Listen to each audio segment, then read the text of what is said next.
My name is Robert, and I'm 63 years old. For the past 40 years, I served as a detective in the Chicago Police Department. I've seen the worst of humanity, solved hundreds of cases, and thought I'd seen every kind of evil there was. But nothing, absolutely nothing, prepared me for the phone call I received on a cold November evening. It was my younger brother Michael calling. Michael, who used to be the life of every party.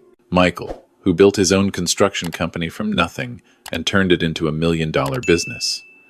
Michael, whose smile could light up a room. The voice on the other end of that call wasn't Michael. It was a hollow shell of the man I knew. "Robert," he whispered, and I could hear him struggling to breathe. "I need help. Please. I don't know what to do anymore."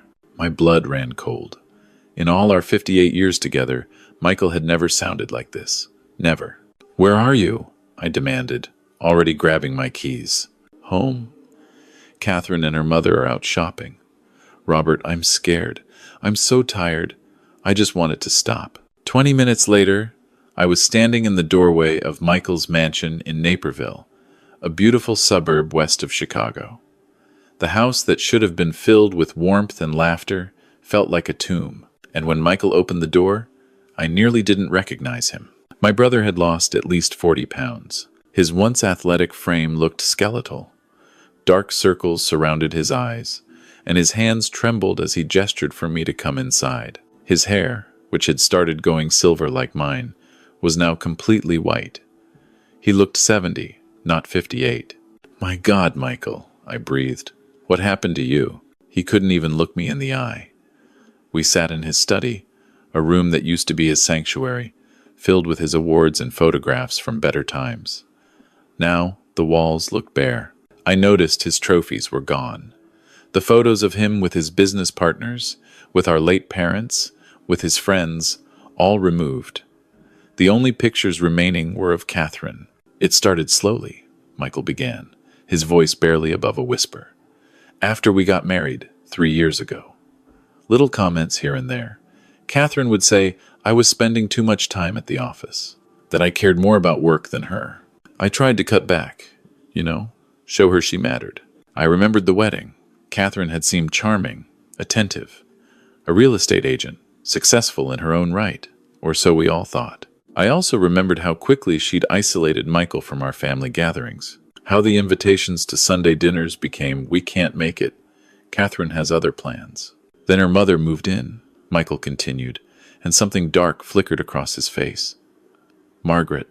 She said it was temporary, just until she found a new place after her divorce. That was 2 years ago, Robert. 2 years." I leaned forward. "Tell me everything." And he did. The story that unfolded was worse than any case I'd worked on. It wasn't the dramatic violence you see in movies. It was insidious, calculated, and devastating in its cruelty. Catherine and Margaret had systematically dismantled my brother's life. They controlled every dollar he made. His paychecks were deposited into an account only Catherine could access. She gave him a small weekly allowance for lunch, barely enough for fast food. Meanwhile, she drove a new Mercedes and renovated the house twice in 3 years. They monitored his phone, his emails, his every movement. If he came home 5 minutes late, there would be hours of interrogation, accusations of infidelity, threats to leave him and take everything. Margaret would stand there, nodding along, adding her own venom about how Michael was just like all men, untrustworthy and selfish. They'd poisoned his relationships with everyone. Told his business partners he was unreliable, having a breakdown. Told his employees he was planning to sell the company. Told our family he didn't want to see us. I'd believed it, God forgive me. I thought Michael was just too busy, too wrapped up in his new marriage. "I can't even eat dinner with them," Michael said, and his voice cracked. "Every meal is an interrogation. Every conversation is a trap. If I say the wrong thing, if I don't agree fast enough, if I dare to have an opinion, Catherine goes silent for days. Won't speak to me, won't look at me, and Margaret takes over, telling me how I'm destroying her daughter, how I'm a failure as a husband." He pulled up his shirt, and I saw his ribs. Actually counted them. This man who used to bench press 200 pounds looked like he'd been starved. "They control the food in the house," he said. Say I'm getting fat, that I need to watch my weight for my health. There's never enough at meals. If I try to order takeout, they find the receipts and accuse me of wasting money. Money I earned, Robert. My own money. Why haven't you left? I asked, though I already knew the answer. I'd seen this pattern in dozens of domestic abuse cases. The difference was, nobody believed men could be victims too. She threatened to destroy me, Michael whispered. Says she has evidence of affairs, of financial fraud, of things I never did. She'll take the company, the house, everything. Margaret has connections with lawyers, judges. They've been documenting everything, twisting everything. Last week, Catherine took photos of bruises on her arm that she got at the gym, and Margaret told me they'd say I did it. Who would believe me over them? I felt rage building in my chest, the kind I hadn't felt since my days working homicide. But I kept my voice calm. I'd learned long ago that anger doesn't solve problems. Strategy does. Do you trust me? I asked. Michael looked up, and for the first time in the conversation, I saw a spark of hope in his eyes. With my life. Good, because I have a plan. Growing up, people often mistook Michael and me for twins. We weren't, but we looked remarkably similar. Same height, same build before he'd lost the weight, same silver hair, same blue eyes, the same strong jaw we'd inherited from our father. Even our voices were similar. I'd once answered his phone by accident, and his secretary hadn't realized it wasn't Michael until I mentioned something she knew he wouldn't know. That similarity was about to become Catherine's worst nightmare. Over the next week, I prepared. I'd taken early retirement 2 years ago, so my time was my own. I called in favors from former colleagues who owed me. I hired a private investigator I'd worked with for years, a woman named Rita who could find dirt on anyone, and I talked to Michael every day, learning everything about his daily routine, his mannerisms, the way he interacted with Catherine and Margaret. Rita worked fast. Within 3 days, she'd uncovered something beautiful. Catherine wasn't a successful real estate agent. She was an average one at best, and half her sales were properties that Michael had bought through his construction company connections and let her list. The Mercedes? Leased in Michael's name. The renovations? Paid for by siphoning money from Michael's business accounts in small amounts that wouldn't trigger immediate attention. And Margaret? She wasn't divorced. She was wanted in Arizona for fraud. She'd run a scheme selling fake timeshares before fleeing the state. There was an active warrant. Jackpot, Rita said, spreading the documents across my dining room table. This is more than enough to bury them both. But I wanted more than legal justice. I wanted them to feel what they'd put Michael through. I wanted them to understand what it meant to be powerless, controlled, and afraid. The switch happened on a Monday morning. Catherine and Margaret had a girls' day planned, shopping in downtown Chicago followed by a spa appointment. They'd be gone for hours, leaving Michael alone as usual. He called me the moment their Mercedes pulled out of the driveway. I arrived 15 minutes later with 2 suitcases. In one, I'd packed clothes that matched Michael's usual style. In the other, I'd brought items he'd need for the next few weeks. This is crazy, Michael said. But he was smiling for the first time in years. Crazy is my specialty, I replied. Now, let's get you out of here before you waste away to nothing. We went over the plan one more time. Michael would stay at my house, completely off-grid. No phone, no computer. No contact with anyone who might accidentally reveal he wasn't home. He'd eat real food, rest, and start seeing a therapist I'd lined up who specialized in abuse recovery. Meanwhile, I would become Michael. I'd already spent hours studying his patterns, the way he walked with a slight limp from an old construction injury, how he always touched his wedding ring when he was nervous, the fact that he said, at the end of statements when he was uncertain, the way he'd developed this habit of constantly apologizing, even when he'd done nothing wrong. I'd also prepared my body. Over the past week, I'd barely eaten, losing about 10 pounds. I'd studied his recent photos, noting how he held his shoulders now, slumped and defeated, how he avoided eye contact, how he made himself small, taking up as little space as possible. You're really going to do this? Michael asked as I changed into his clothes.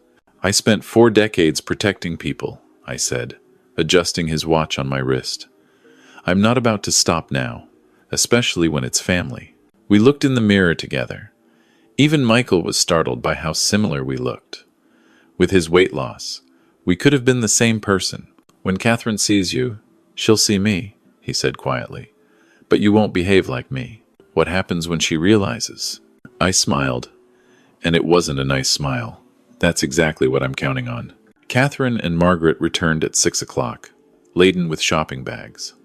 I'd spent the afternoon exploring the house, documenting everything I found with photos on a burner phone, hidden cameras in Michael's study, a journal where Catherine had detailed her plans to manage Michael's finances, emails to Margaret discussing which of Michael's assets they'd claim in a divorce.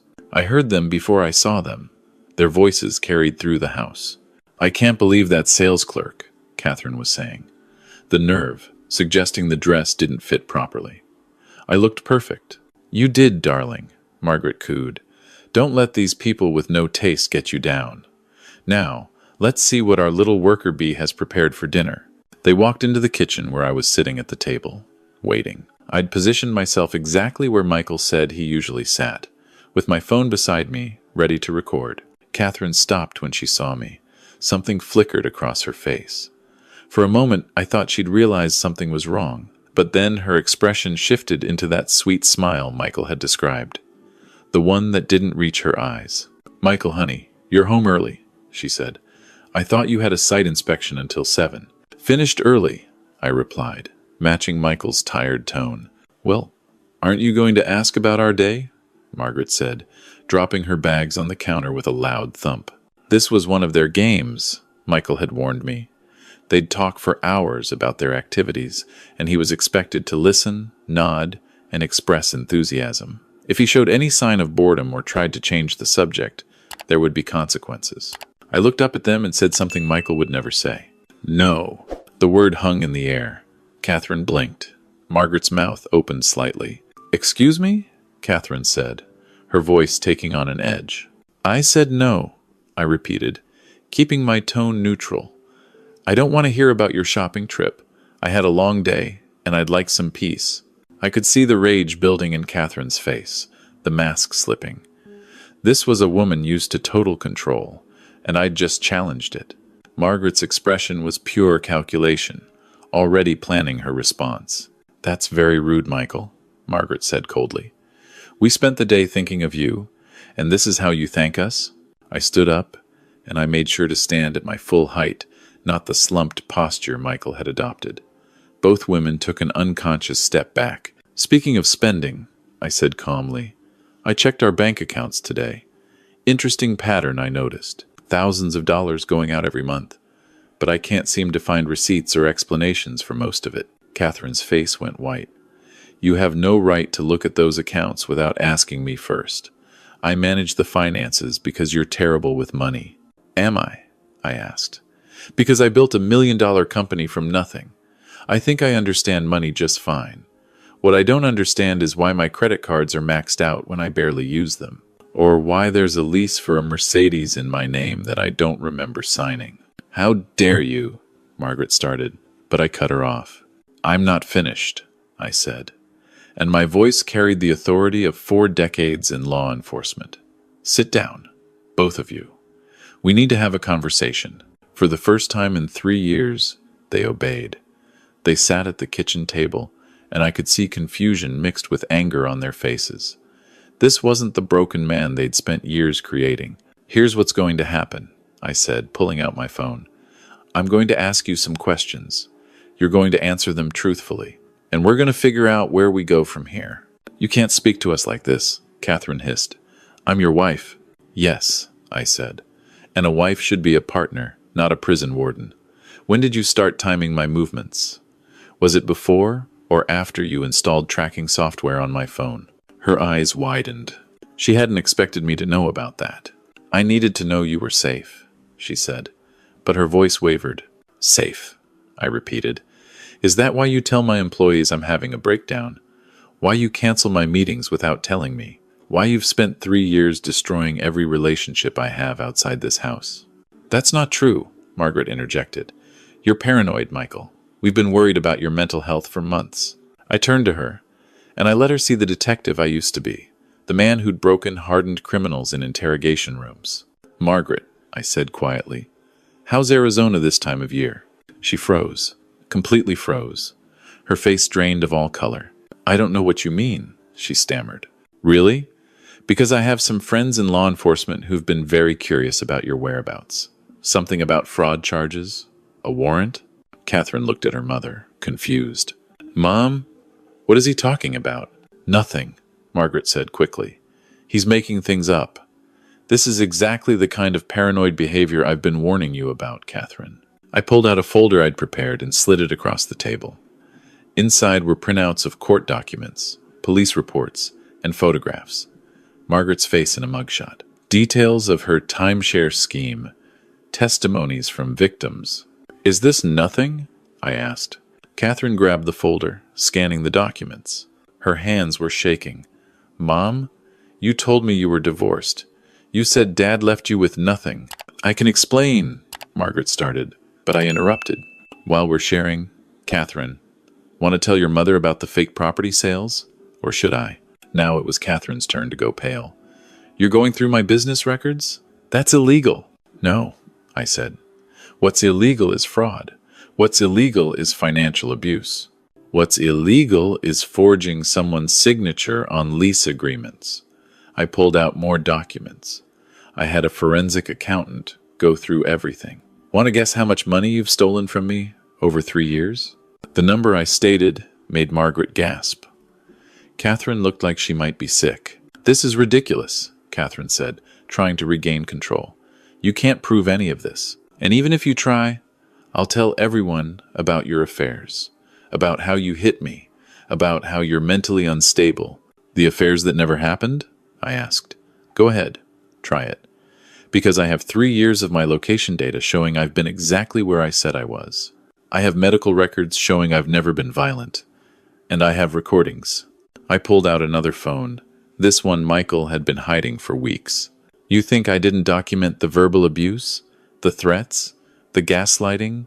I have hours of recordings, Catherine. Hours of you and your mother tearing me down, controlling every aspect of my life." I played a clip. It was from a dinner 2 weeks ago. Catherine's voice came through clearly. "You're pathetic, Michael. A real man would be able to satisfy his wife. But you can't even do that right. Sometimes I wonder why I bothered marrying you."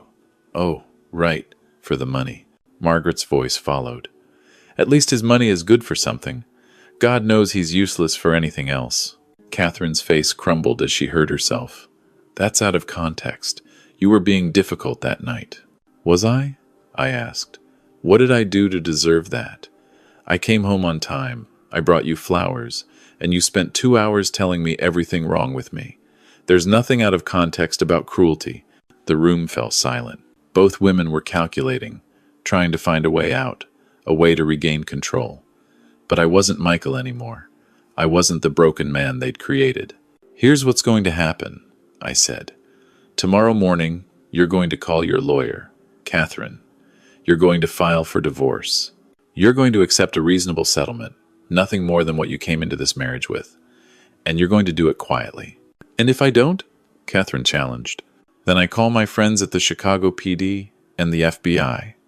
I hand over all the evidence of your fraud, your embezzlement, and your abuse.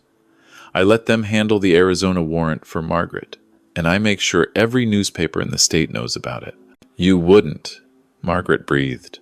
"The scandal would destroy you, too." I smiled. "I'm 63 years old and retired. I don't care about scandal. But you, Catherine, you're 42, with a real estate career built on lies.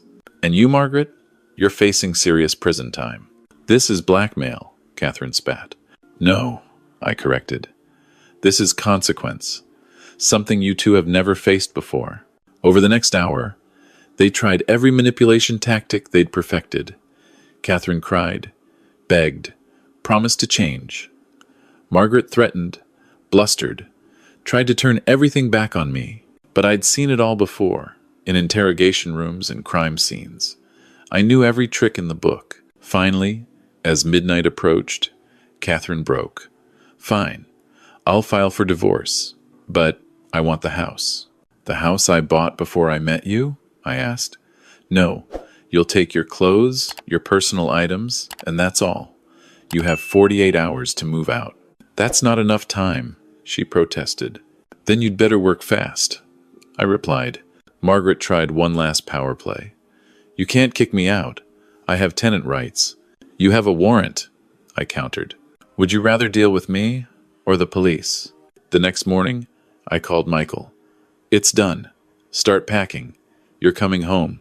Did they hurt you? Was his first question, so typical of him to worry about others even now. They tried, I said. But I'm not the victim they're used to. Michael, it's over. You're free. I heard something on the other end of the line. My brother, my strong, capable brother who'd built an empire and survived 3 years of hell, was crying. They were tears of relief, of hope, of the weight of years finally lifting. The divorce was finalized in 3 months. Catherine tried to fight it at first, but when her lawyer saw the evidence we had, he advised her to settle quickly. She walked away with her car, her personal belongings, and nothing more. The house, the business, the assets, all stayed with Michael. Margaret was arrested 2 weeks after moving out, caught trying to run another scam in Indiana. The Arizona warrant meant extradition, and last I heard, she was looking at 5 to 10 years. But the real victory wasn't legal. It was watching Michael come back to life. The first month, he barely left my house. He slept 14 hours a day, his body recovering from years of stress and malnutrition. He gained weight, slowly but steadily. The color returned to his face. The tremor in his hands disappeared. The second month, he started therapy. Twice a week sessions where he unpacked the trauma, learned to recognize the patterns of abuse, and began to rebuild his self-worth. His therapist said he was showing signs of complex PTSD, common in long-term abuse victims. By the third month, he was ready to face his company again. His employees welcomed him back with tears and hugs. They'd known something was wrong, but hadn't known how to help. With Catherine gone, Michael flourished. Within 6 months, his company's profits increased by 30%. But the biggest change was in Michael himself. He smiled again. He laughed.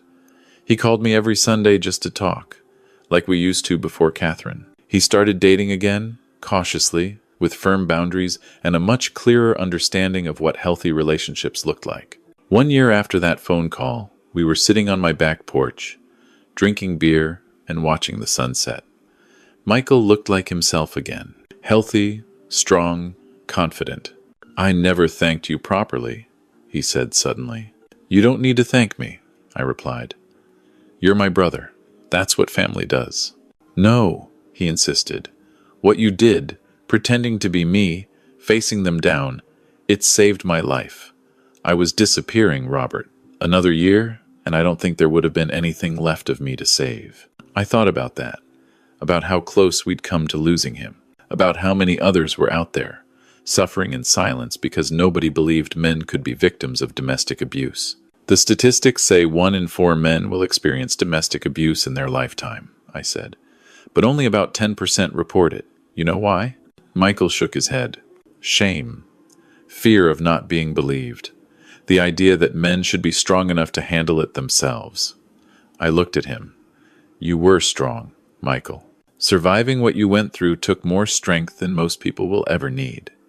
But even the strongest people need help sometimes. I should have called you sooner, he said quietly. Maybe. But you called when you were ready. That's what matters. We sat in comfortable silence for a while. Then Michael asked, Do you think they'll ever understand what they did wrong? I thought about Catherine, who I'd heard was struggling to maintain her real estate license after word got out about the fraud. About Margaret, sitting in an Arizona prison. About how they'd both blamed everyone but themselves for their situation. Probably not, I said honestly. People like that rarely do. They'll always see themselves as the victims, no matter how much evidence says otherwise. That makes me sad, Michael admitted. Not for them, exactly. Just sad that some people choose to hurt others and never learn from it. That was Michael. Even after everything, he still had empathy. That's how I knew he'd really survived with his soul intact. You know what the hardest part was? He asked. Not the insults or the control or even the starvation. It was the loneliness, feeling like I was the only one going through it, like I couldn't tell anyone because who would believe me? I believe you, I said simply. I know, he replied. I know you do now. I just wish I'd trusted that sooner. If there's anything I learned from this experience, it's that abuse doesn't discriminate. It doesn't matter if you're male or female, rich or poor, strong or weak. What matters is having people who believe you, who will stand with you, who will help you find your way back to yourself. I spent 40 years as a detective, solving cases, putting criminals away. But the most important case I ever worked was my brother's, because this time, it wasn't just about justice. It was about saving someone I loved. Michael is thriving now. His company is more successful than ever. He's engaged to a wonderful woman named Sarah who treats him with respect and kindness. They're building a life together based on trust and equality, not control and fear. He still has hard days. Anniversaries of particularly bad incidents can trigger memories. He's still in therapy, working through it all. But he's healing, growing, becoming himself again. As for me, I've found a new purpose in retirement. I volunteer with a men's domestic abuse hotline. I share my brother's story, with his permission, to help others understand that abuse can happen to anyone. I work with police departments to train officers on recognizing the signs of abuse in male victims. Because that's the thing about trauma and survival. You can let it destroy you, or you can transform it into something that helps others. Michael chose the latter. He speaks at events now, raising awareness. He donates to shelters and support programs. Last month, a young man approached him after a speaking event. He was thin, haunted-looking, with the same defeated posture Michael used to have. He said Michael's story gave him the courage to leave his abusive wife. Michael gave him my number, told him there were people who would help, who would believe him, who would stand with him. The young man called me the next day. We made a plan, got him somewhere safe, started the process of reclaiming his life. And that's how the cycle of suffering becomes a cycle of healing. One person helps another, who helps another, who helps another. Each of us carrying forward the lessons we learned, the strength we found, the hope we refused to lose. My brother once thanked me for saving his life. But the truth is, he saved his own life by making that phone call, by trusting me, by choosing to survive. I just gave him the tools and support to do it. That's all any of us can do for each other, really. Believe each other, support each other, stand together against the darkness, and remember that no matter how alone you feel, there's always someone ready to help if you're brave enough to ask. If you're reading this, and you're in a situation like Michael was, please know, it's not your fault. You deserve better. You deserve respect and kindness and love. And there are people who will believe you and help you. All you have to do is reach out. Because everyone deserves to be free. Everyone deserves to be safe. Everyone deserves to reclaim their life from those who tried to take it away. And sometimes, all it takes is one phone call to start the journey home.